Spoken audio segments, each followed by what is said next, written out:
नमस्ते दोस्तों, मेरा नाम है डॉक्टर ठाकुर और आज हम बात करेंगे स्वप्न दोष या नाइट फॉल के बारे में।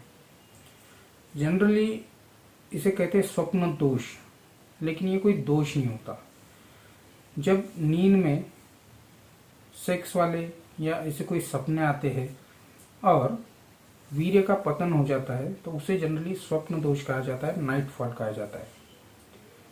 अभी होता ऐसा है कि जब व्यक्ति यौनावस्था में आता है या अडल्टहुड में वो आता है, हार्मोन सिक्रीशन उसके शरीर में शुरू हो जाते हैं, उसी समय उसके अंडकोश में शुक्राणुओं का बनना तैयार हो जाता है तथा उसके जो सेमिनल वेसिकल्स है वहाँ पे एक लिक्विड बनना शुरू हो जाता है और ये दोनों जब मिलकर बाहर निकलते हैं तो उसे वीर्य कहते हैं या सीमेन कहते हैं। अब ये सीमेन एक बार कोई व्यक्ति उम्र में आ जाता है तो वो 24 घंटे उसका प्रोडक्शन चालू होता है और उसे सेव करने की या उसे जमा रखने की ऐसे कोई विशिष्ट जगह नहीं है बॉडी में कि वो वहाँ पे जमा रह सके। फिर इसकी वजह से क्या होता है कि जब व्यक्ति एक तो हस्तमैथुन करता है तो वीर्य बाहर निकलता है, या फिर वो सेक्स करता है तब वीर्य बाहर निकलता है, या फिर जब वो शौच को जाता है पेट पे दबाव पड़ता है और इन सेमिनल वेसिकल्स पर दबाव पड़ता है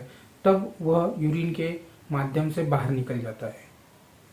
लेकिन अगर इन तीनों प्रकार से वह वीर्य बाहर ना निकले तो क्या होता है कि चूंकि वह व्यक्ति यौनावस्था में आया है तो सेक्सुअल अट्रैक्शन उसको बनना एकदम लाजमी होता है और वो जो सेक्सुअल एक्सप्रेशन है जो दिन भर में जो वो कंट्रोल करता है या उसके दिमाग में ख्याल आते हैं लेकिन वो कहीं पे एक्सप्रेस नहीं करता, तो सपनों के माध्यम से उसे वो रात में दिखते हैं और फिर नींद में ही बहुत बार इरेक्शन होता है, लिंग टाइट हो जाता है और वीर्य पतन हो जाता है। कभी कभी लिंग तनाव में नहीं भी आता है, मतलब टाइट नहीं होता है, उसके बावजूद वीर्य पतन हो जाता है, मतलब वीर्य शरीर से बाहर निकल जाता है। तो यह एकदम नेचुरल घटना है, इसे दोष नहीं कहा जा सकता।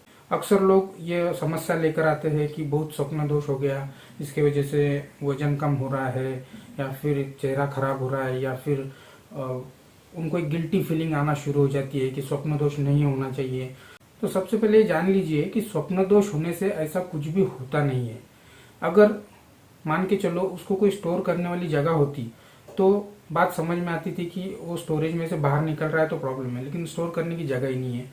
दूसरी बात यह है कि अगर वीर्य पतन होने से कोई समस्या होती तो हर मैरिड जो पुरुष होता है या शादीशुदा व्यक्ति होता है वो रोज सेक्स करता है, मान के चलो, या हफ्ते में 2-3 बार सेक्स करता है, तो उसे भी ये समस्या आनी चाहिए थी, लेकिन ऐसा होता नहीं है। तो ये जो स्वप्न दोष, ये टर्म ही गलत है। इसे एक्चुअली कहना चाहिए कि नींद में वीर्य पतन हो जाना। लेकिन ज्यादातर लोग इससे घबराए होते हैं, खासकर यौनावस्था में जो लोग आते हैं उनके लिए नया नया एक्सपीरियंस होता है और वो डर जाते हैं कि उनके साथ कुछ गड़बड़ हो रहा है। और सामाजिक व्यवस्था ऐसी है अपनी कि उसके वजह से वो बहुत बार बोल भी नहीं पाते, शेयर भी नहीं कर पाते। फिर जनरली वो अपने दोस्तों के पास, जिनको की वैज्ञानिक ज्ञान नहीं है, उनके पास ये बातें साझा करते हैं, शेयर करते हैं और उन्हें भी आधा अधूरा ज्ञान होता है। वो भी बताते हैं कि ये स्वप्न दोष है और इसकी वजह से ऐसा होगा, इसकी वजह से आपको नपुंसकत्व आएगा, इसकी वजह से आप आदमी में नहीं रहोगे, या फिर आगे चलकर शादीशुदा जीवन में आपको इसका प्रॉब्लम आएगा। और इससे एक साइकोलॉजिकल प्रेशर उस व्यक्ति पे बन जाता है। तो सबसे पहले समझ लीजिए कि स्वप्न दोष कोई दोष नहीं है, एक नेचुरल नॉर्मल क्रिया है। इसके लिए कोई भी दवा आपको लेने की आवश्यकता नहीं है और ना ही ये कोई बीमारी है। दोस्तों, आज की वीडियो में बस इतना ही।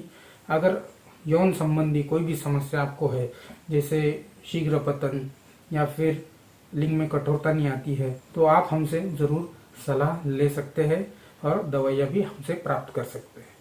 सो thank you very much. Please like our video, share our video and subscribe our channel. Thank you.